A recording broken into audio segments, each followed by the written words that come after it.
ॐ नमः सिद्धेभ्यः। ॐ नमः सिद्धेभ्यः। ॐ नमः सिद्धेभ्यः। नमः समय साराय स्वानुभूत्या चकासिते चित्त स्वभावाय भावाय सर्वभावान्तरच्छिदे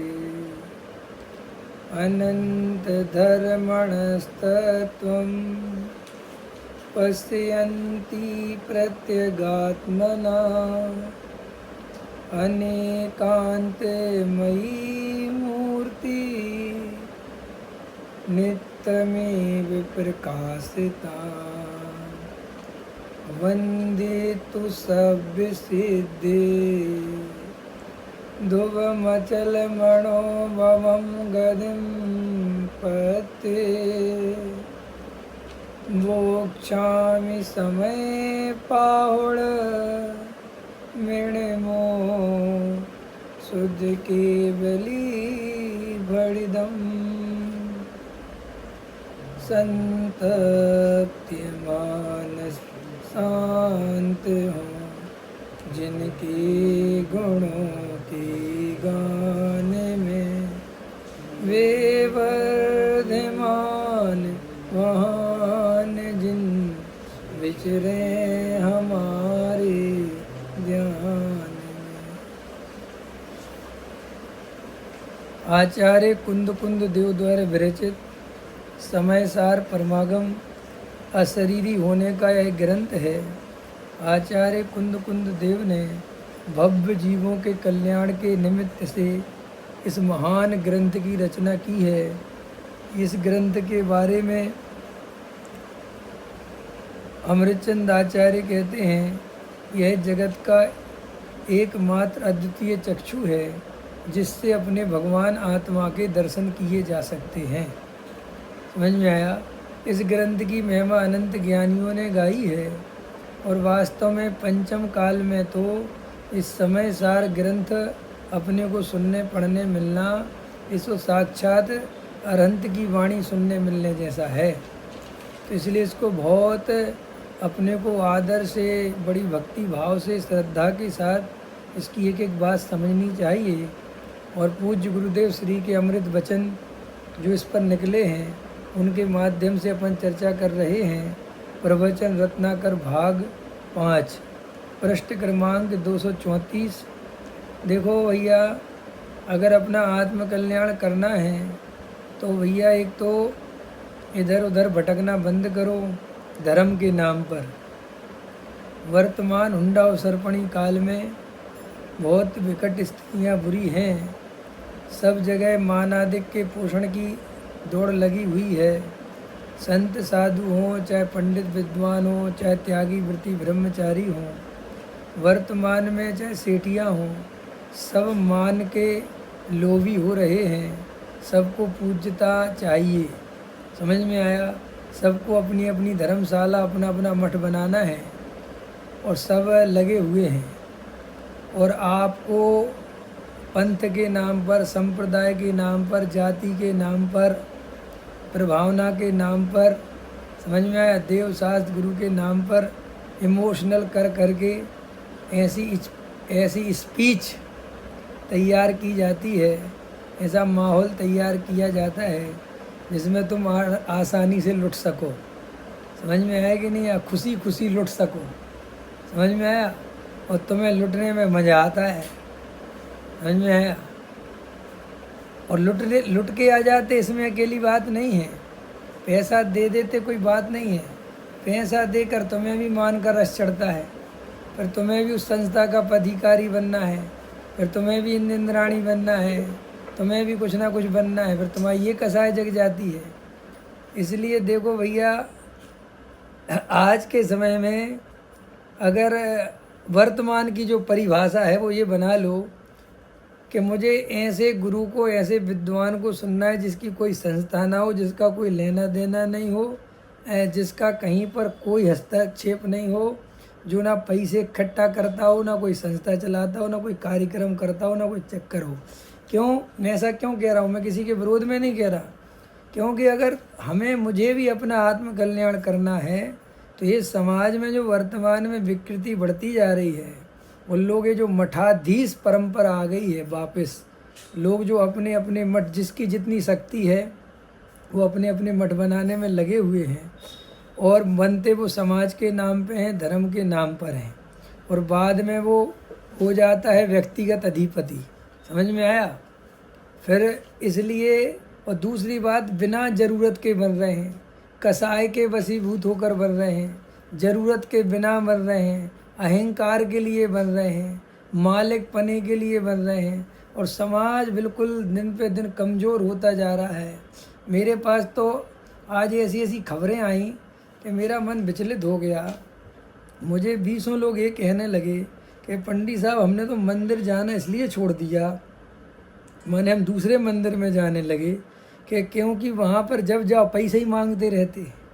समझ में आया? जब देखो पैसा पैसा पैसा, एक ही काम बचा है, कोई भी कार्यक्रम में जाते हैं पैसा पैसा पैसा, लाओ कलश स्थापना के लिए, लाओ मंदिर बनाना है, वही आगे की प्रोजेक्ट है, और सुनो वे गिने चुने लोग हैं, और उसी मंदिर में और 10 लोगों के 10 जगह से और आ जाते मांगने के लिए। मैं पिछले बार की बात बताऊं, बॉम्बे में प्रवचन करने गया मैं। अभी सब अंदर की बात है जो मैं ओपन कर देता हूँ। ओपन इसलिए कर देता हूँ कि आम पब्लिक तक बेचारे सत्य पहुँचते ही नहीं। जैसे राजनीति है ना, जैसे राजनीति में वोट दे आते हैं बेचारी आम पब्लिक, उनको नेताओं की जालसाजी पता ही नहीं कि क्या हो रहा है उनके साथ। समझ में आया? उनका ही पैसा उनको ही बांटा जाता है, और उनको बेचारों को तुम्हारा भला कर रहे हैं, तुम्हारा हित कर रहे हैं, ऐसे भाषण दिए जाते हैं। जबकि सरकारी पैसा किसी के बाप का थोड़ा ही है, वो तो टैक्स का है। हर आदमी ने कमा कमा के भरा है वो टैक्स। कोई सरकार अपने घर से थोड़ी लाता, कोई प्रधानमंत्री। लेकिन वो ऐसे बोलता है कि हम तुम्हें ये दे देंगे, तुम्हें ये फ्री दे देंगे, तुम्हें ये दे देंगे। जनता सोचती है अरे हमें तेरी चीज़ तेरे ही को, और तू उसका एहसान मानता है। ऐसे ही धर्म में पहले अपने ही पैसों से संस्था बनी, फिर अपने ही कमरा मांगने जाओ तो देखेंगे जी, सोचेंगे कुछ सोर्स लगाएंगे, आपको दिलवा देंगे। हाँ आप तो, अरे पंडित साहब आपकी बड़ी बड़ी मेहरबानी, गजब हो गया। पहले वे तेरे दरवाजे पे आए थे मांगने, अब तेरे को जरा सा 2 दिन रुकना है तो तू जैक लगवाता फिर रहा है, क्योंकि वहाँ तो VIP लोगों को मिलेगा। है नहीं समझे? और अपन ऐसे ही देते रहते, अपन सोचते दान बड़ी चीज़ है, दान बड़ी चीज़ है। तो मेरा कहने का मतलब है कि जो वर्तमान का काल है, इसमें अत्यंत सावधानी की ज़रूरत है। भैया पद प्रतिष्ठा से तो बच नहीं, लेकिन ये प्रभावना के नाम पर भी कहीं तुम अहंकार में न लग जाओ, कहीं राग द्वेष में न पड़ जाओ, क्योंकि समाज अपना काम करेगी जो है। तो मैं तो एक आपको अंदर की बात बता रहा था कि मैं 10 लक्षण में गया, तो मेरे बिल्कुल प्रत्यक्ष की बात है। 10 दिन मैंने प्रवचन किया, आप विश्वास नहीं करोगे, हर दिन कोई ना कोई पैसा मांगने वाला आया। समझ में आया कि नहीं? हर दिन। और मेरा प्रवचन के पहले पंडित साहब आप भूमिका बना देना, क्योंकि वे सब अपने ही लोग होते हैं, ऐसा बोल देना वैसा बोल देना। मैंने कहा ये तो अच्छी बीमारी है। मैंने कहा भाई मैं कुछ नहीं बोलूँगा, तुम अपना आदमी लेके आओ, जो बुलवाना बोलो, मुझे कोई पता ही नहीं ना तुम कहाँ बना रहे क्या बना रहे। मैं फिर वो पता कैसे बात करते, तुम हमारे मुमुक्षु हो के नहीं, तुम्हें अपने लोगों का, अपने धर्म का वो नहीं है क्या, ऐसी बातें करते हैं। तुम एकदम इमोशनल हो जाते कि यार बात तो है। भाई मेरी कोई संस्था नहीं है, मेरा कोई पंथ नहीं, मेरा कोई संप्रदाय नहीं। मैं गुरुदेव श्री को मानता हूँ, गुरुदेव श्री के पंथवाद में नहीं पढ़ता मैं। समझ में आया कि नहीं आया? तो वहाँ पे 10 दिन तक चला। तो वहाँ के जो लोग थे, उनके जिनके घर पे मैं रुका था, उनने एक बात कही कि पंडित साहब दिन पर दिन लोग मंदिर में आना कम होते जा रहे। नहीं समझ में आया? तो बोले कि आप भी कारण समझते हो और मैं भी समझता हूँ। जब आपके दरवाजे पे रोज़ आप प्रवचन सुनने जाओगे और रोज़ वहाँ मांगने वाला मिल जाएगा, तो आदमी क्या करेगा कि वो प्रवचन ही आना बंद कर देगा। अब आजकल लोग सारा यूट्यूब पे बोलते हैं कि साहब यूट्यूब के माध्यम हो गए तो लोग मंदिर नहीं आते। ये असली वजह नहीं है। लोग अब मंदिर जाने से डरने लगे हैं कि भैया कहाँ तक पैसा दें हम। और फिर नाम बोल देते सबके सामने पंडित। अब बेचारा वो संकोच के मारे क्या तो बोले और क्या ना बोले, नहीं समझ में। अब वो हाँ में हाँ मिला देता है। अभी अभी मेरे पास फ़ोन आया, कोई महाराज किसी के यहाँ भोजन करने गए तो बोले 1 करोड़ रुपए चाहिए। अब वो कह रहा जेब हार आगे से कहाँ से लाए, और बोले उसके घर में बैठे लाओ 2 पैसा दो। वो कह रहा था मैं तो 5-10 लाख दे सकता हूँ, नहीं चाहिए इतना चाहिए। ये क्या हो रहा है, ये हमारा जैन धर्म, ये हमारा समाज है। जैसे वो अन्नमति जो है ना, लाओ पैसे लाओ, हमें तो पैसे चाहिए, और रोड पे गाड़ी रोक रोक के पैसे इकट्ठे करते हैं। ऐसे ही आजकल मंदिरों में एक पंडित बुला लो पैसा इकट्ठा करने वाला, और वो अपना उसको तो लिफाफा दे दो, और वो बस तुम उससे जो बोलना है बुलवा लो, और बस आप ये है। और चाहे 3 घर के मोक्षु नहीं है, मंदिर भव्य बनाना है, सबको मंदिर भव्य। अरे भैया काय को लगे, तुम्हारे के साथ स्वाध्याय नहीं करने देते तो एक छोटा सा स्वाध्याय भवन बना लो, एक कमरे का, जब 6 लोग बैठने वाले हो, और अपने ही घर में बना लो। इतने बड़े घर होते, एक छोटे स्वाध्याय भवन बना लो, उसमें क्या दम है। एक घर का कमरा दे दो स्वाध्याय भवन के नाम पे, भाई जब तक स्वाध्याय चले गए करो। लेकिन नहीं, उनको अपना नाम लिखवाना है प्रतिमाओं पे। सबको, हम बैठे दिल्ली में हैं लेकिन हमें प्रतिमा विराजमान कहीं भी करवा लो, किसी भी क्षेत्र में हम आ जाएंगे प्रतिमा विराजमान करने। भाई प्रतिमा विराजमान तो कर दोगे, तुम्हारा नाम भी लिख जाएगा, लेकिन वो प्रतिमा की पूजा पाठ प्रक्षाल व्यवस्था, वो क्या अकेला मंदिर बनाना काफ़ी होता है, संस्था बनाना काफ़ी होता है क्या? उसके बनने के बाद जो उसका मेंटेनेंस है वो कहाँ से करोगे? और देने लेने वाले तो तुम्हारे पास भी गिने चुने। आया समझ में? तो मैं तुम्हें ये बात क्यों बोल रहा हूँ, मैं कोई कसाई के वशीभूत होकर नहीं बोल रहा ना, मुझे मेरा कोई लेना देना भी नहीं किसी से, मेरा कोई भाव भी नहीं किसी, मेरा तो कहीं से जुड़ा ही नहीं। मैं किसी भी मंदिर संस्था से किसी भी रूप में नहीं जुड़ा, समझ में आया? और ना मुझे, मेरी तो प्रतिज्ञा है कभी जुड़ना भी नहीं मुझे कहीं, ना मुझे खुद कोई संस्था बनानी, ना कभी जुड़ना, ना कुछ करना। समझ में आया? सब संस्था वाले मुझे बुलाना बंद कर दें तो मुझे कोई टेंशन नहीं है, क्योंकि अब तो जो मोबाइल है, यूट्यूब है, प्रवचन सत्य है, बोलना है वो सुनाई पहुंच जाएगा सब जगह जहाँ तक पहुंचेगा। और अपन कहाँ पर परेशान हुए, योग्यता से पहुँच ही जाता है। समझ में आया? लेकिन वर्तमान काल जो है वो बहुत स्थितियाँ बिगड़ रही हैं, चूँकि अब हुंडा अवसरपणी काल है। महापुरुष पूज्य गुरुदेव श्री हो गए, और वो तो 500 वर्ष में एक व्यक्ति होता है जिसके निमित्त से प्रभावना बढ़ती है 50-100 साल तक, और फिर एकदम से पारा गिरता है। अब अपन शिखर से नीचे आ रहे, अब अपन पंथ संप्रदाय से ग्रसित हो गए। आप लोगों को एक बात बताऊं, गहराई परिभाषा सीखो, पंथ संप्रदाय से ग्रसित क्या होता है। पंथ संप्रदाय से ग्रसित होने का मतलब होता है कि आपको मैंने एक पेज भेजा, एक कोई मैंने आपको बढ़िया मैसेज भेजा, कोई भी बात भेजी, आप कोई प्रवचन भेजा, और आपको बहुत सत्य लग रहा था, कितना बढ़िया कितना बढ़िया कितना बढ़िया कितना बढ़िया, लेकिन इतने में मैंने ये बताया कि ये किसने लिखा है, और वो व्यक्ति आपके पंथ का नहीं था, तो आपने तुरंत उसको रिजेक्ट कर दिया। इसको कहते हैं पंथ संप्रदाय तुम्हारे अंदर घुस गया, क्योंकि अब तुम सत्य को नहीं सुनते, अब तुम व्यक्तिवाद में फंसे हुए हो। एक बार की मैं सच्ची घटना सुनाऊं। एक बार यहीं दिल्ली में एक जगह है, अब जगह का नाम नहीं बताता, अब आजकल मुझे सबने सावधान कर दिया कि अब आप ज़्यादा मत बोला करो, क्योंकि सो लोग बहुत ज़्यादा प्रवचन सुनने लगे हैं और फिर वो विवाद ना बने।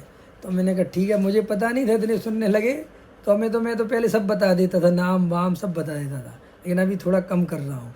आज ही 2-3 फ़ोन आए, बात हुई किसी से कि भैया, मैंने कहा ठीक है।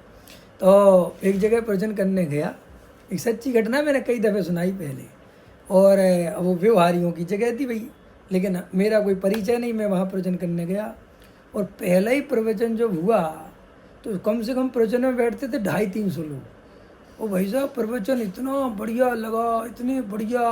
पहले तो वो कह रहे थे कि आपको आधा घंटा का टाइम देंगे, और वो रंगमंच होते, वो क्या होते, सांस्कृतिक कार्यक्रम, बोले हमारे तो साहब ये होते हैं, आधा घंटा आपको करना हो तो करो। मैं जब नया नया आया था बिल्कुल दिल्ली में, तो उस समय तो यही था कि भैया जो बुलाए स्वाध्याय जहाँ हो जाए बहुत बढ़िया, क्योंकि मैं आया ही दिल्ली में इसलिए था, तत्व स्वाध्याय कराने के लिए। तो बहुत अच्छा लगा। तो अगले दिन कहने लगे लोगों ने, करे ये पंडित जी तो पता नहीं कहाँ से आए, बहुत बढ़िया पंडित जी, लेकिन अब किसी को नहीं पता कि मैं जयपुर का हूँ। सब ने बोले वो तो विश्वास नगर में रहते, वहाँ से आ रहे, तो बोले होंगे कहीं, और मेरा नाम सागर तो चलता था, तो बोले मध्य प्रदेश के रहने वाले हैं। ठीक है, अपने पंडित जी, समझ आए। अब वो पहले दिन से दूसरे दिन कहने लगे आप तो पौना घंटा का करो। हमने पौना घंटा का किया, लोगों को और आनंद, हमने कहा साहब 1 घंटे का करो। 1 घंटे का चालू हुआ। फिर ऐसा हुआ कि सांस्कृतिक कार्यक्रम ही रद्द हो गए। बोले तुम तो 1.5 घंटे करो, लोग तो वही सुन रहे, प्रवचन ही सुन रहे, सांस्कृतिक में कोई नहीं बैठ रहा। तो सवा घंटे वजन चला। अब इतना प्रवचन बढ़िया होते रहे। देखना व्यक्तिवाद पंथवाद समझा रहा हूँ मैं। और एक मित्र, अब वो मित्र तो है ही नहीं अब, लेकिन वो उस समय के मित्र थे, तो वो एकदम बहुत आगे आगे बैठे मेरे प्रवचन में और बहुत प्रसन्न चित्त हो गए प्रवचन सुन के। और कहने लगे देखो पंडित साहब मैं भी सागर का और आप भी सागर के। मैंने कहा ठीक है भाई, अपन दोनों एक ही जगह के। और फिर वो कुल गोत्र भी मिल जाते हैं। मैं बहुत अच्छी बात है। अब वो हमें अपने घर ले गए दूध पिलाने के लिए। समझ में आया कि नहीं आया? अब दूध पिलाने ले गए। जब प्रवचन मैंने 10 लक्षण खत्म हो गए, क्योंकि तब तो हम वो दूध पीना नहीं था। अब वो अगले दिन बोले नहीं चलना है। नहीं, ये शाम का टाइम था, मैं शाम को पहुंच गया तो 10 लक्षण चल रहे थे। बोले दूध तो आप लेते हो? तो बोले हाँ लेते हैं। तो चलो, अब ले गए। तो बड़े उससे दूध ले आए, इतना बड़ा गिलास। वो बोले दूध पियो पंडित साहब। मैंने कहा नहीं पीता हूँ, बैठो शांति गर्म है। तो बोले एक बात बताऊँ पंडित जी आपको। मैंने कहा बताओ। बोले आपके प्रवचन इतने ज़बरदस्त होते, इतना बढ़िया बताते आप, और आपको एक बात जानकर आश्चर्य होगा, आपके प्रवचन में कांजी स्वामी वाले बैठे रहते।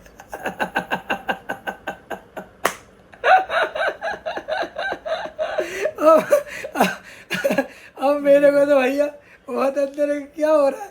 कह रहा आपके प्रवचन में ये सब कांजी स्वामी सोनगढ़ी बैठे रहते हो, कोई कुछ नहीं बोलता। सब आपके प्रवचन में कहते वाह वाह, कोई कुछ नहीं बोलता, ये आश्चर्य की बात है, नहीं किसी का नहीं सुनते। अब मैंने कहा इसको मैं क्या करूं, इसका दूध पीऊं कि नहीं? जब इसको अगर मैं कहूँ कि मैं खुद कांजी स्वामी वाला हूँ तो इसका क्या होगा बेचारे का? है अब दूध खतरे में, और उसकी श्रद्धा भी खतरे में, सब कुछ खतरे में। अब मैंने उसको कहा कि ठीक है, लेकिन तुम ये कांजी स्वामी से तुम्हें क्या? अरे बोले साहब वो तो नहीं। मैंने कहा देखो वो बहुत अच्छा बताते थे, बढ़िया स्वाध्याय कराया उनने, तत्व समझाया, ऐसा नहीं बोलना चाहिए किसी के बारे में। बोले पंडित साहब आप कहते तो क्षमा। नहीं मैं नहीं बोलता। अब वो हम तो दूध पी के आ गए भैया। अब वहाँ पे जब 10 लक्षण पूरे हो गए, और 10 लक्षण के बाद वहाँ के लोगों ने कहा कि इन पंडित जी की क्लास तो यहाँ पे परमानेंट चलेगी। तो भैया क्लास भी चालू हो गई। अब क्लास चालू हो गई और बहुत सारे लोग, मैं हफ्ते में 2 दिन जाता था, 3 दिन अब ध्यान नहीं, तो 6 डाला पढ़ाने गया तो 10-15 दिन तो बहुत लोग आए।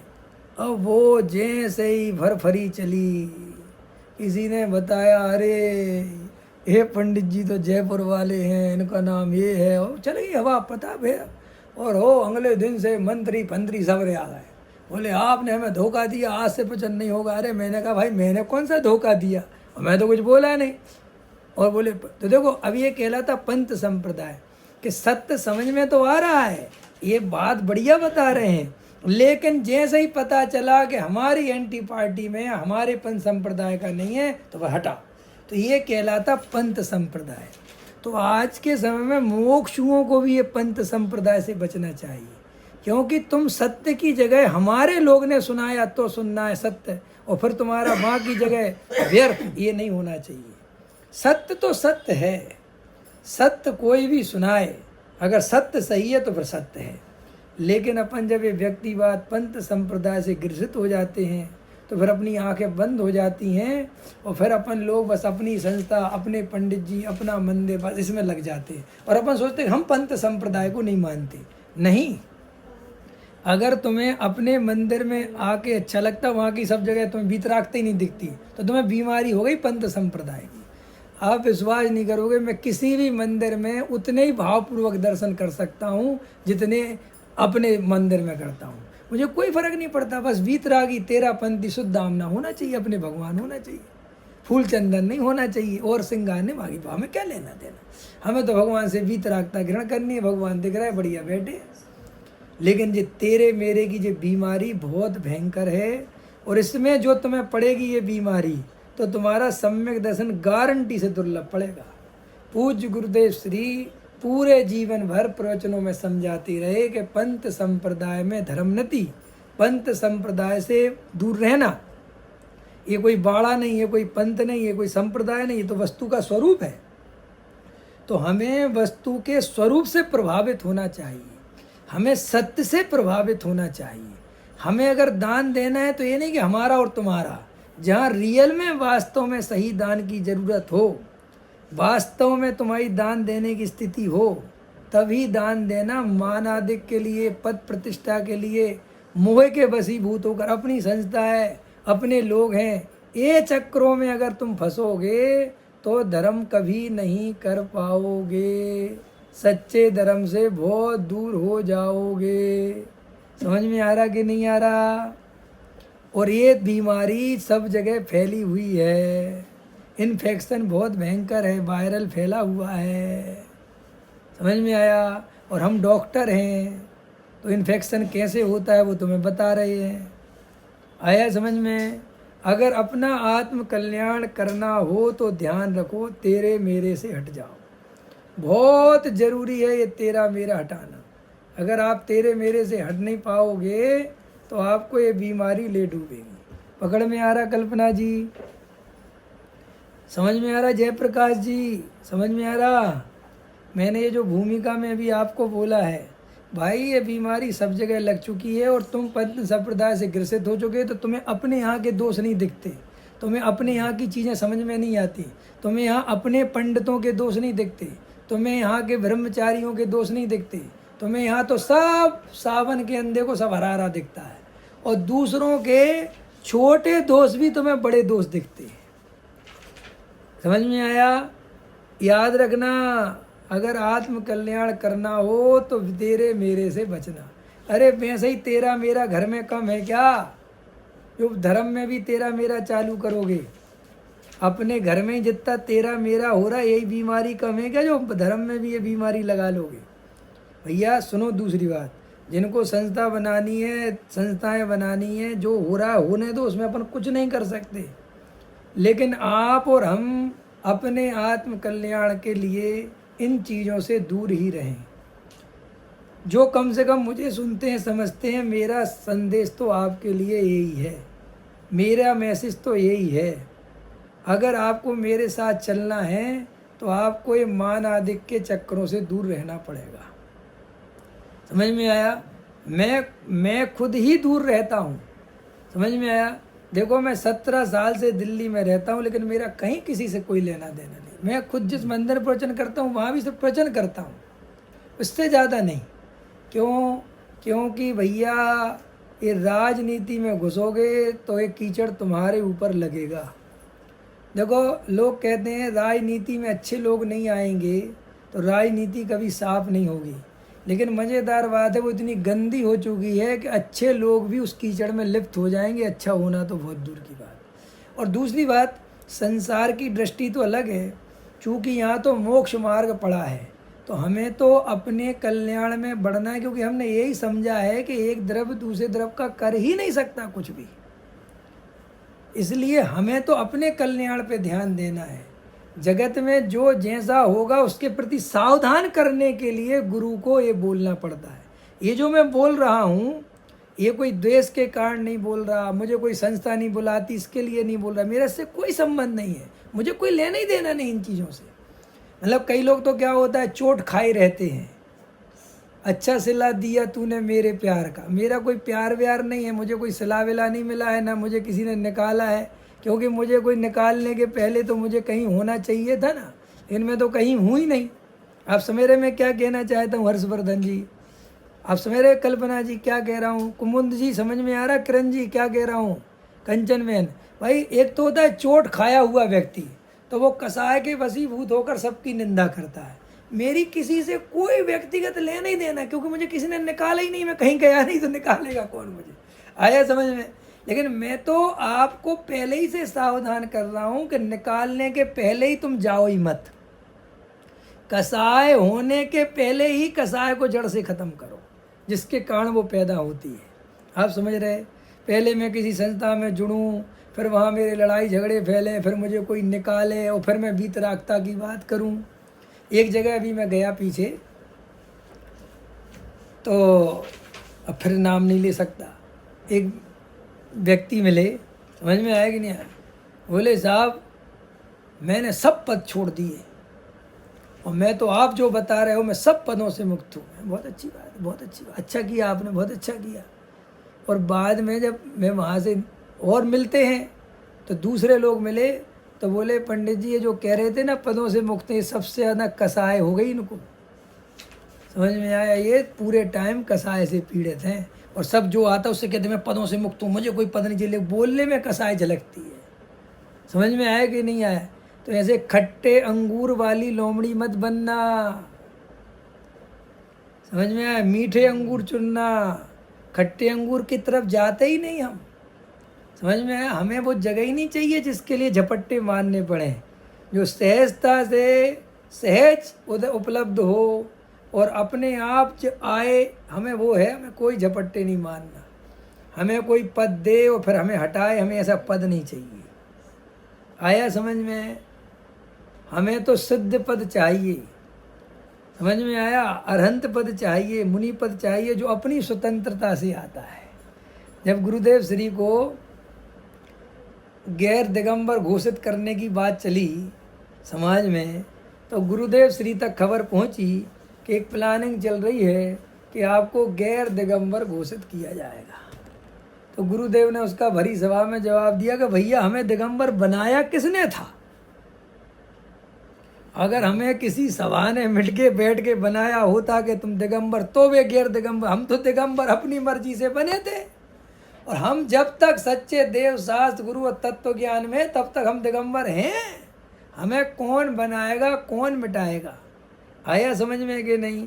ऐसे ही तुमसे कोई पद तुम्हें देगा, समाज वाले कोई प्रतिष्ठा देंगे, तो याद रखना वो तुमसे छीनी भी जाएगी। और जब छीनी जाएगी तब तुम्हें आकुलता, कसाय, बेचैनी होगी। समाज तो भाई साहब पैसों की मीत है, काम की मीत है। मीत समझते हो तुम लोग? प्रीत कि कैसा, कि पैसा दो तो तुम मेरे मीत हो, सब कुछ हो, और पैसा नहीं दो तो कहते कोई काम के नहीं बचे, हटाओ इनको। मैंने ऐसी हालत देखी अपने जीवन में बड़े बड़े लोगों के साथ कि पहले वो मंदिर आते थे तो सारे लोग आगे आओ जी, आगे आओ जी, फलाना जी कुर्सी डाल रहे हैं और आगे पीछे हो रहे हैं, आओ साहब आओ। और जब उनकी हस्ता माली हो गई, जब उनका कोई समझ लो कमज़ोर स्थिति बन गई, व्यापार में घाटा लग गया, और जब पैसा देने की स्थिति नहीं बची, तो वे ही लोग वे आ जाएं तो मुंह से कोड़ते हैं। ये है एक्चुअल संसार। जो पंडित अभी तुम्हारी प्रशंसा के गीत गा रहे हैं ना माइक पे, और साहब बहुत बढ़िया, अगर तुम्हारी बीमार पड़ जाओगे, समझ में आया, दिवालियापन आ जाए, गरीबी आ जाए, आर्थिक स्थिति में, तो वे पंडित तुमसे 10 कोस दूर भागेंगे, बात नहीं करेंगे। जो भी मंच सर साहब बड़ा सेठ, बड़े सेठ, अरे साहब ये तो कुबेर हैं, अरे साहब ये तो धन पर है साहब, और पता नहीं क्या क्या बोलते रहते हैं, चापलूस टाइप के जो पंडित होते हैं। समझ में आया? लेकिन मेरा कहने का मतलब ये है कि तुम उन बातों में मत आ जाना, चक्रों में फत जाना, वरना तुम्हें ये सम्यक दर्शन दूर हो जाएगा, तुम्हारा ये भाव चला जाएगा। आप समझ रहे मैं क्या कह रहा हूँ? दुर्लभ हैं ये बातें, ये आज कहने वाला भी कोई नहीं है तुमसे डंके की चोट पे जो मैं कह रहा हूँ। और मैं इसलिए कह रहा हूँ कि बिल्कुल निरपेक्ष हूँ मैं, मुझे किसी से कुछ लेना देना नहीं, मुझे कोई पद्म श्री नहीं चाहिए किसी से। आया समझ में? हमें तो अपना मोक्ष पे भरोसा है भाई साहब, हमें तो अपने वस्तु स्वरूप पे, सम्यक दर्शन पे, भेद ज्ञान पे, त्रिकाली ध्रुव पे पक्का निर्णय है। इसलिए मैं इतनी वजनदारी से बात कह पाता हूँ। ये भी सुन लो क्यों कह पाता। कई लोग कहते हैं आपको डर नहीं लगता। भाई साहब डर किसी को नहीं लगता, लेकिन जिसके लोभ कसाय होता है उसको भय होता है। लोग कहते पंडित जी आप में बड़ी हिम्मत है। अरे भाई हमें हिम्मत की बात ही नहीं, हमारा लोभ ही नहीं है। तो हमें जब लोभ नहीं है, हमें किसी से कुछ नहीं चाहिए, तो हम सत्य बोलने में क्यों डरेंगे? सत्य बोलने में तभी डरा जाता है जब आदमी की लोभ कसाय हो। और लोभ एक तरह का नहीं होता, लोभ 2 तरह का होता है, मान का लोभ और पैसे का लोभ। या तो जिसको सब जगह पूजना हो, सब संस्थाओं से पूजना हो, सारी समाज से पूजना हो, तो वो समाज के खिलाफ नहीं बोलेगा, संस्थाओं के उसमें नहीं बोलेगा, कहेगा भैया अपन को बुलाएगा नहीं कोई। एक तो ये कसा है। दूसरी किसी की वो आजीविका बनी हो, तो नहीं बोलेगा। अपन इन दोनों चीज़ों से मुक्त है। अपन को तो न मान की चिंता है और काम तो अपन धंधा करना तो जानते ही, सो हमें कोई टेंशन नहीं। तो भैया मेरा कहने का मतलब ये है कि ये वर्तमान काल का स्वरूप ऐसा है कि यहाँ तुम योगी की जगह भोगी को चुन लेना, लेकिन सत्यवादी को चुनना। क्या बोला? थोड़ा खतरनाक हो गया, थोड़ा खतरनाक हो गया, लेकिन झेल जाना। क्या कहा मैंने? योगी की जगह भोगी को चुन लेना, लेकिन सत्यवादी भोगी को चुनना। झूठा योगी सत्यवादी भोगी से खराब है। समझ में आया कि नहीं आया? भैया सावधान करना बहुत ज़रूरी है। और मैं बार बार कहता हूँ, किसी को बुरा लगता हो तो लुको, सुनो। तुम अगर सच्चे वक्ता की और सच्चे गुरु की भी निर्णय करने में कमज़ोर हो तो तुम्हारे अंदर लोभ है, तुम्हारे अंदर कमी है। तुम सबसे जान पहचान बढ़ाना चाहते हो, समझ में आया? तुम सब पंडितों से दोस्ती रखना चाहते हो क्योंकि तुम्हारे अंदर सबसे पूजने की भावना है, तुम सबसे परिचय बढ़ाना चाहते हो। श्रोता को क्या पड़ी? श्रोता तो ऐसा होना चाहिए, हमें जिसका बढ़िया लगेगा उसका सुनेंगे, नहीं सुनेंगे किसी का, जिसको लगता हो बुरा लग जाए। समझ में आया कि नहीं आया? पकड़ में आया कि नहीं आया? दमदार बनो यार, समय सार सुन के भी मरियां बने रहे तो क्या काम के। चुनौतियों का सामना करना सीखो। धर्म तो कम से कम अपनी मर्जी से करो यार। कपड़े दूसरे की मर्जी के पहनते हो, व्यापार दूसरों के अनुसार करते हो, नहीं समझ में आया? चलना फिरना उठना सब दूसरों के अनुसार करते हो। पत्नी जो रोटी बना दे वही खानी पड़ती। सब कुछ खाना पीना उठना बैठना सोना सब पराधीन है कि नहीं? तो धर्म तो स्वाधीन करोगे कि नहीं? गुरु तो स्वाधीनता से चुनोगे कि नहीं? नहीं समझ में आया? कई ऐसे मायाचारी करते श्रोता कि अब वो मन तो बहुत कर रहा है कि हम विवेक जी को सुनते हैं और बहुत बढ़िया बताते, ऐसा कहने का मन तो कर रहा है, लेकिन इस पंडित से कहेंगे तो बुरा मान जाएगा कि अच्छा तुम उसके भगत हो, तो बेटा हम तुम्हें अब प्रवचन में ज़्यादा वो नहीं करेंगे। और उसको चाहिए रिस्पॉन्स उस पंडित से भी, तो उसके सामने हो सकता है कि विवेक की बुराई भी सुन ले। वो कहेगा वो विवेक, अरे तो हाँ ठीक है ठीक है, अरे तूने क्यों ठीक है कहा? कह देता हमें तो नहीं का सत्य लगता है, तुम तुम्हारी जानो, समझ में आया? लेकिन नहीं, वहाँ पे भी सत्यवादी होने से डरता है। जो जिसका सत्य भी बताने से डरता है वो तो कम से कम इतना तो बता ही दे, इतना भी गुरु का नाम ना छिपाइए। तुम्हें इतने इतने डरपोक हो कि ये भी छुपाना पड़ जाता है कि साहब समझ में आया कि नहीं आया, कि हम किसको सुन रहे, क्या समझ रहे। मैं ये क्यों कह रहा हूँ? ये सब हमारे अंदर जब मान का लोभ और लोभ का लोभ रहता है तब हमारी ये दुर्दशा होती है। आप समझ गए मैं क्या कह रहा हूँ? भय नहीं चाहिए। और जब हमारे अंदर मान और लोभ नहीं होगा तो भय अपने आप नहीं होगा। भय किस बात? अनुकूलता का लालच भय लाता है। मेरी नौकरी ना चली जाए, मेरी पत्नी ना मर जाए, मेरे बच्चे को कोई बीमारी ना हो जाए, ये सब भय जो क्रिएट हो रहे हैं हमारे अंदर, ये किस बात से हो रहे भय? क्योंकि तुम्हें अनुकूलता का लालच बहुत है। और अगर ऐसा हो गया तो प्रतिकूलता बहुत आ जाएगी राजू भाई। इसलिए आचार्य भगवंतों ने कहा जो अनुकूलता के लिए मरेगा वो सत्य को नहीं पा सकेगा। वो क्या है? अनुकूल कहे प्रतिकूल कहे, यह झूठी मन की वृत्ति है। भाई साहब निर्णय चाहिए। अनुकूलता कुछ होती नहीं। संसार में सुख होता तो तीर्थंकर क्यों त्यागे। संसार में अनुकूलता खोजना महामिथ्यात्व है। समझ में आया? अरे साहब नरक जा रहे, नरक सही यार, उसमें क्या दम है? अब जो त्रिकाली ध्रुव समझ लिया, अब समझ में आ गया मुझे नरक फरक से मेरा कोई फर्क नहीं पड़ता। मैं वो ध्रुव तत्व हूँ जिसका निगोद में भी बाल बांका नहीं हुआ। एक एक प्रदेश एक गुण मेरा कम नहीं हुआ। मैं वो अस्तित्व, वो सत्ता है मेरी, मैं वो ध्रुव तत्व हूँ। आया समझ में कि नहीं? एक त्रिकाली ध्रुव की ऐसी दृष्टि वाला जीव सम्यक दृष्टि होता है। जो अनुकूलता की माला फेरता रहता है, अनुकूलता ना बिगड़ जाए, उसके चित्त में भय के अलावा कोई। और अनुकूलता कितनी तरह की ली, कितनी तरह की अनुकूलता, बच्चों की अनुकूलता, पति की अनुकूलता, समाज की अनुकूलता, सास ससुर की अनुकूलता, भाई बहन की अनुकूलता, मम्मी पापा की अनुकूलता, मायके की अनुकूलता, सब अनुकूलता, सब अनुकूल बने रहे मेरे। इस चक्कर में क्या होता है? भय होता है। इस चक्कर में मायाचार खड़ा होता है कि तुम जिससे जो बोलना चाहते हो वो बोलते ही नहीं, क्योंकि बोलेंगे तो ये बुरा मान जाएगा और मेरा काम बिगड़ जाएगा। यही है ना परम सत्य। इसलिए तुम सत्य के साथ खड़े होने से भी डरते हो। समझ में आया? तुम सबकी हाँ में हाँ हम मिलाते चले जाते, सबको खुश। मैं देखता रहता हूँ अनुमोदना, यूट्यूब पे अनुमोदना अनुमोदना, कोई कार्यक्रम चल रहा होगा अनुमोदना अनुमोदना लिखते रहेंगे। किस बात की अनुमोदना कर रहे हो तुम? तुम्हें पता आता है क्या हो रहा है वहाँ? लेकिन नहीं, फ्री में लिखने में मिल रहा है, अनुमोदना पुण्य मिल जाएगा और नाम भी आ जाएगा यूट्यूब पे कि हाँ हम देख रहे हैं ये कार्यक्रम। समझ में आया कि नहीं आया? ये सब मायाचार ले डूबेगा।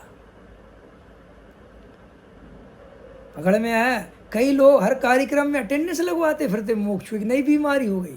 उनको लगता है जितने कार्यक्रम चले सब में हमें अटेंडेंस लग जाएगा, हम बहुत बड़े श्रोता हैं, हम सबको सुनते पूरे कार्यक्रम।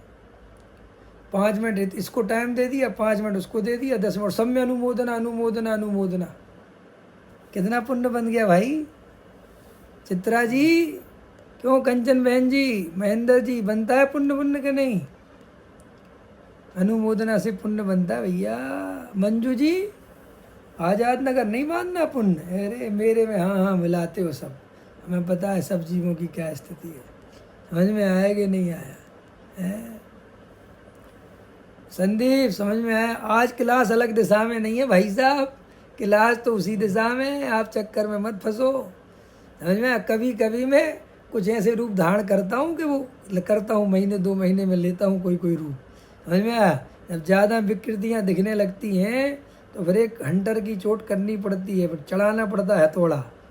समझ में आया कि क्या करें भैया? मुझे कोई फिक्र नहीं श्रोता फ्रोता की, जिसको जहाँ जाना है जाओ, जिसके पास जाना है वहाँ जाओ, मुझे है ही नहीं एक्चुअली में। मेरे को देखो, सच्ची बात ये है, अपन को किसी भी प्रकार का व्यसन नहीं बनाना है। ना प्रवचन करने का व्यसन, ना सुनने का व्यसन, ना संस्था का व्यसन। समझ में आया कि नहीं आया? ना घूमने फिरने का व्यसन। व्यसन होना ही नहीं चाहिए। व्यसन किसे कहते हैं विवेक? जिसके बिना चैन नहीं पड़े वो सब व्यसन है। समझ में आया? बस तुम्हें प्रवचन करे बिना चैन नहीं पड़ती तो व्यसन हो गया। इसलिए अब जब विवेक जी कहते रहते हैं आप क्लास नहीं लेते, बड़ा नुकसान हो जाता है, बड़ा नुकसान हो जाता है। अरे कभी कभी तो मैं ऐसे ही नहीं लेता कि नहीं लेना, चलो छोड़ो। समझ में आया? क्यों? कि मुझे अपनी आज़ादी, पराधीनता नहीं चाहिए। मेरे अंदर वो रोमांच आना चाहिए, अंदर भाव आना चाहिए। समझ में आया? जब तक मेरे अंदर से जागृति नहीं आए कि हाँ आज क्लास लें तो लेना है, भाव बनता है तो है, नहीं बन रहा तो नहीं बन रहा। समझ में आया? ये प्रवचन का संस्था बनाने का व्यसन लग जाता है। एक संस्था छोड़ते हैं दूसरी बनाते हैं, दूसरी छोड़ते हैं तीसरी, उनको यही धंधा मिल गया और वे अपने आप को मुमुक्षु कहते। काय बात के मुमुक्षु हो भाई? कौन से मुमुक्षु हो तुम? और एक तरफ उनको सादगी बहुत पसंद है, सादगी बहुत पसंद है, और संस्था बनाने में एक नंबर है। गजब के लोग हैं भैया, गजब के व्यक्ति हो। समझ में आया कि नहीं आया?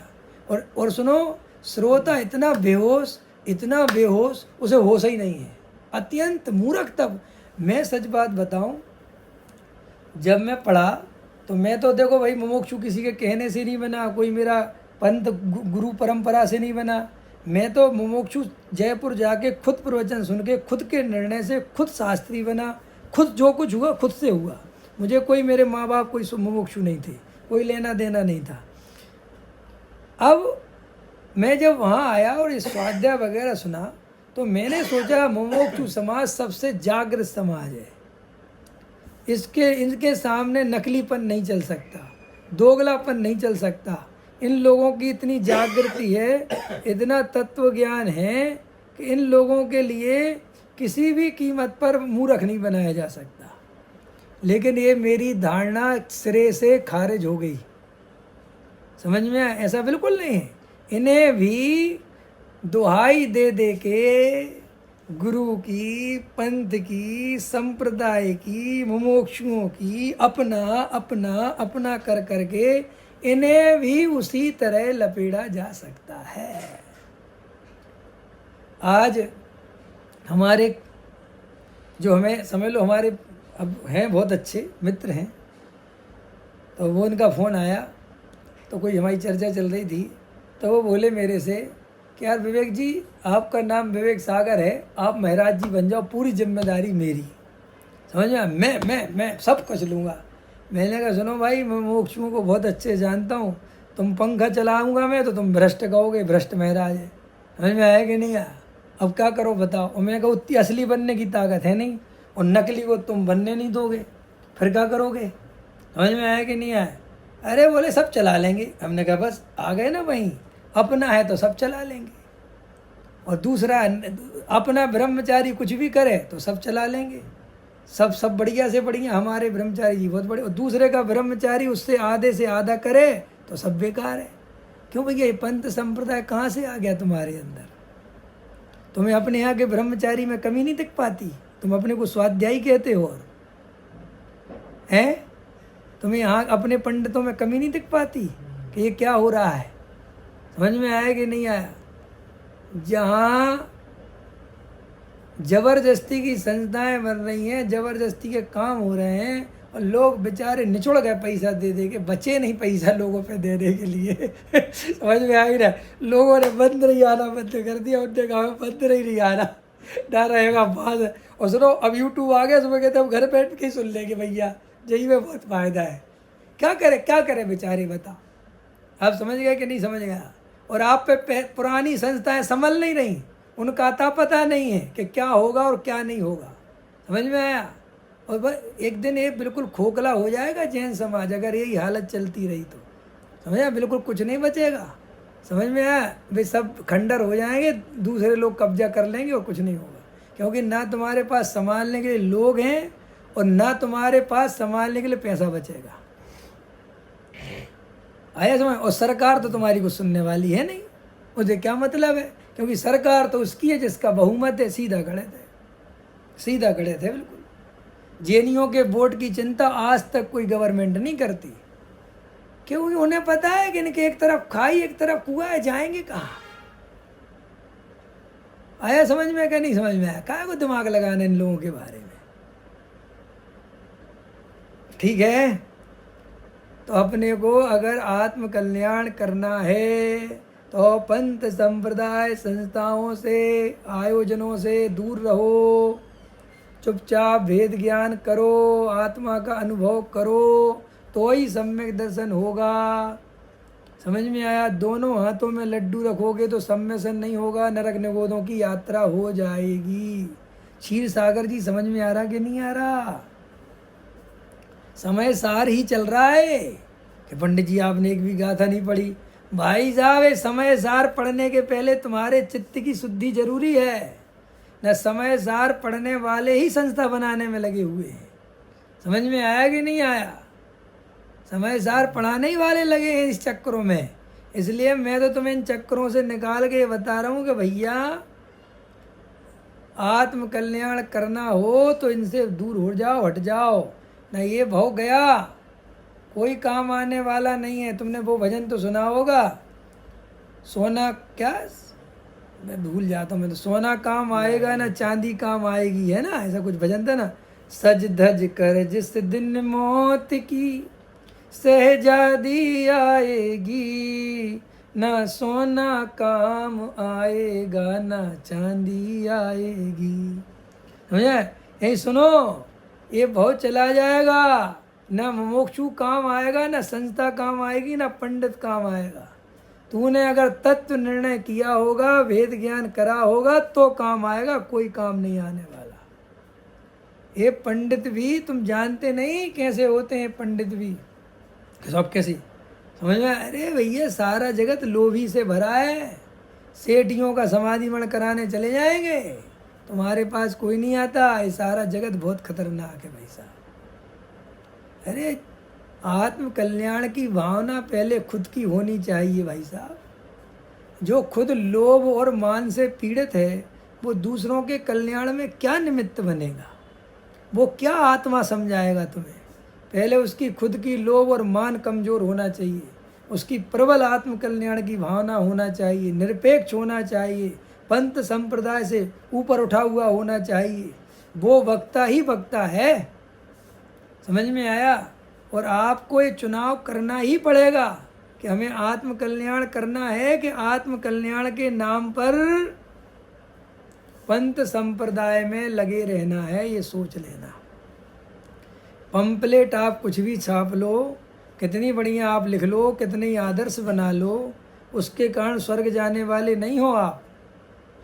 हम जब तक स्वयं अभिप्राय अपना खोटा रहेगा तो हमें मिथ्यात्व से कोई नहीं बचाएगा, निगोद से कोई नहीं बचाएगा। आप समझ रहे मैं क्या कह रहा हूँ?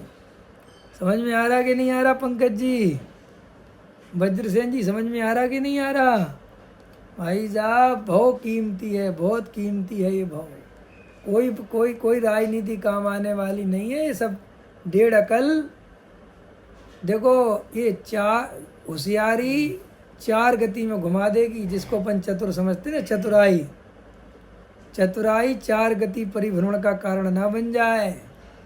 मोक्ष कल्याण, मोक्ष मार्ग की जो सच्ची भावना जागृत करना है तो पंथ संप्रदाय से ऊपर उठना पड़ेगा, वरना ये बहुत हो गया। धर्म बिजनेस हो गया, वो तुम मत लिखो, जो है सो है, तुम जानो तुम्हारा काम है। यहाँ लिखते भी रहोगे और वहाँ बिजनेस करते भी रहोगे, वो काम नहीं चलेगा। आया समझ में? मैं तो आपको वो बता रहा हूँ जो सच्चाई है, और वो इसलिए बता रहा हूँ कि तुम अगर उस सच्चाई को नहीं पहचानोगे और दोनों हाथों में लड्डू पकड़े रहोगे तो आत्मा गया।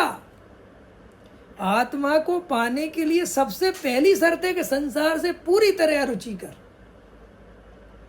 समझ में आया? अरे घर गृहस्थी में रहना सम्यक दृष्टि की मजबूरी है, लेकिन समाज की नेतागिरी करना, वो क्या कहते मठ मंदिर बनवाना, ये कोई हमारी मजबूरी नहीं है। और दूसरी बात, बनवाने वालों की कमी कहाँ है? एक बुलाओ 15 आते हैं, और सम्यक दृष्टि लाखों में खोजने जाओ तो एक मिल जाए तो भी मुश्किल है। तो बोलो सम्यक दृष्टि होना फायदे का है कि ये संसारी संस्था बनाना काम का है? हिंदुस्तान में जितने ब्रह्मचारी नहीं है उससे ज़्यादा ब्रह्मचारी आश्रम है। समझ में आया कि नहीं आया? लेकिन संभलते नहीं है किसी पे। फिर क्यों? क्योंकि सबकी अपनी अपनी कसा है, सबको मान भी चाहिए, खाली वो थोड़ी चाहिए, मान भी तो पूरा चाहिए। और फिर तुमने बना ली तो हम भी बना देंगे, कोई कमज़ोर थोड़ी है हम। लो साहब है, हमने कसाय से मंदिर बनते देखे हैं। कसाय मिटने के कारण नहीं, कसाय के कारण। हमने बताया था आपको कि समाज की ऐसी स्थिति बनती है कि एक महाराज अगर पंच कल्याणक करा दें तो दूसरे महाराज बुरा मान जाते उस समाज से कि तुमने हमारे बिना कैसे करा लिया। अब बताओ, हद हो गई। ये कसाय क्या करे? और सबको वो प्रतिमा पे अपना नाम लिखवाना है, हमारा नाम लिख जाए। डॉक्टर साहब आज उदाहरण दे रहे थे, सुबह का वचन सुना था कि नहीं, कि भाई हमारे अशोक नगर में रहते थे तो एक चंदाप्रभु भगवान के भक्त थे, उनने चंदाप्रभु की प्रतिमा दे रखी थी और एक ने मल्लनाथ की दे रखी थी।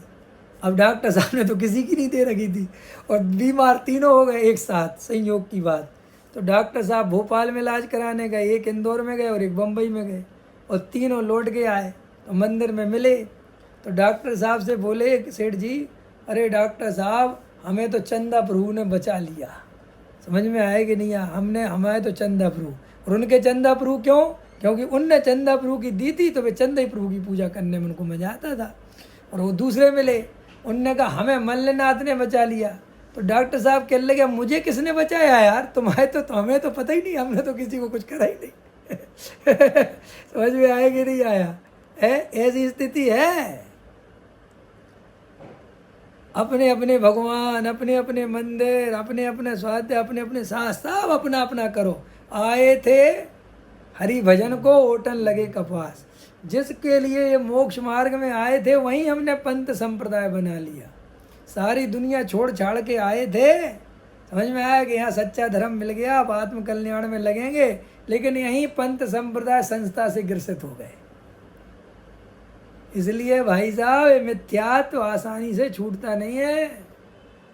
अनंत भव जो हमारे बीत गए, हम अनंत बार मुनि तक बन गए, अनंत बार 11 अंग 9 पूर हो गए, उसका कारण ही ये है कि हम वो मिथ्यात्व का नाश नहीं कर पाए। क्योंकि वो इतना भूल अंदर रहती है और वो मिथ्यात्व इतना होशियार है, इतना बदमाश है, वो कहीं पे भी जीव की उपादेय बुद्धि करा के जीव को अटका देता है। अब बोलो, देव शास्त्र गुरु तो मोक्ष मार्ग में निमित्त है कि नहीं? लेकिन अज्ञानी जीव देव शास्त्र गुरु के निमित्त से मिथ्यात्व का सेवन करता है। बोलो बोलो, है? इससे ज्यादा खतरनाक क्या होगा? अरे जिस दवाई से जहर उतरना था, उसी दवाई से जहर डबल चढ़ गया तो मरेगा कि नहीं मरेगा? ऐसे ही हमारे घर परिवार वाले, ये संसारी जीव तो हमें मोही करते ही हैं, और हम भगवान के पास गए निर्मोही होने के लिए, वीतरागी के दर्शन करे वीतरागी होने के लिए, और हम उन्हीं के नाम पर राजनीति करने लग गए, हम उन्हीं की पूछ में फंस गए। बोलो साहब, तो क्या होगा हमारा? फिर हमारी मुक्ति बहुत डिस्टर्ब हो जाएगी।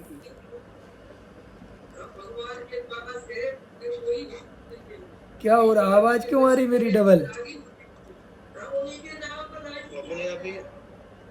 अपने आप ही हो गई? अब सही हो गई? अब तो नहीं आ रही। आया तो, अरे ये क्या स्क्रीन छोटी है ना, तो मुझे ऊपर नीचे करना पड़ता है आप लोगों के चेहरे देखने के लिए। समझ में आया? वो एक स्क्रीन में सब चेहरे एक साथ देखें तो फिर वो डिस्टर्ब नहीं करना पड़े, लेकिन वो एक में ही मोबाइल में इतनी दिखती ना 6 चेहरे, तो ऊपर करना पड़ता है। तो वो भी कोई बटन दब गया होगा, आवाज़ आने लगी। अब तो नहीं आ रही ना? ठीक है।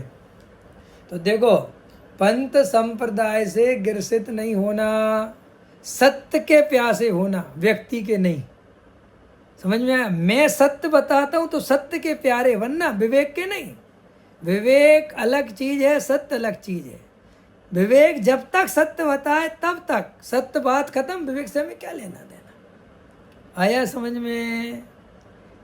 लेकिन सत्य मिलेगा किसी व्यक्ति के पास ही, हवा में नहीं लटकता सत्य। इसलिए वो व्यक्ति के पास तो जाना पड़ेगा, लेकिन सत्य की पहचान करना आना चाहिए, सत्यवादी की पहचान करना आना चाहिए। और मैंने आपको बता दिया, झूठावादी जो होगा वो मान का और लोभ का प्रेमी होगा वो, इसलिए वो सत्य नहीं बोल पाएगा, क्योंकि उसे समाज से पूजना है और समाज से प्रयोजन निकालना है, तो वो सत्य नहीं बोलेगा। इसलिए सत्य बोलना अकेला काफ़ी नहीं है, वो सत्य उसके जीवन में भी दिखना चाहिए। आई समझ में कि नहीं बात? पकड़ में आई? अच्छा, समय हो गया क्या? चलो ठीक है। आज की क्लास बाहर की गंदगी साफ करने के लिए थी, ठीक है? आज एकदम क्लीनिंग कर दी है, एकदम क्लीन। अब कोई किसी भी प्रकार के संशय विपर्य अनद्य विषय नहीं रखना। कल आपको बढ़िया आत्मा के अनुभव की चर्चा सुनाएंगे तो आपकी परिणति में उतरेगी। अभी का समय हो गया। सहजानंदी शुद्ध स्वरूपी अविनाशी में आत्म